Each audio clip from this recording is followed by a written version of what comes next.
Our Bible verse for today in the book of Matthew chapter 10 verse 39, ang sabi po dito, whoever finds their life will lose it, but whoever loses their life for my sake will find it.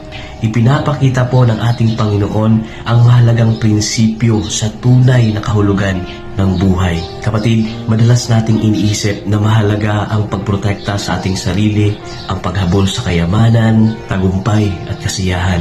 Pero sinasabi po ng ating Panginoong Hesus dito na kung nakatuon tayo sa sariling interes at hindi handang sumunod sa Kanya, mawawala sa Kanya ang tunay na buhay.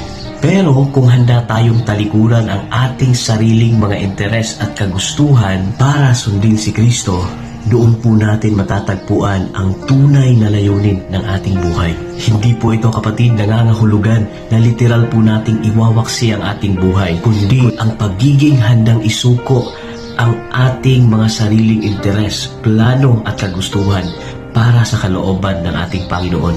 Sa madaling sabi, kapatid, na kung ang ating buhay ay nakatuon sa sarili, ay panandalian lamang at walang saysay. Pero ang buhay na inalay para kay Kristo ay may tunay na halaga at gantimpalang walang hanggan. If this blesses you, kapatid, pass this message to others.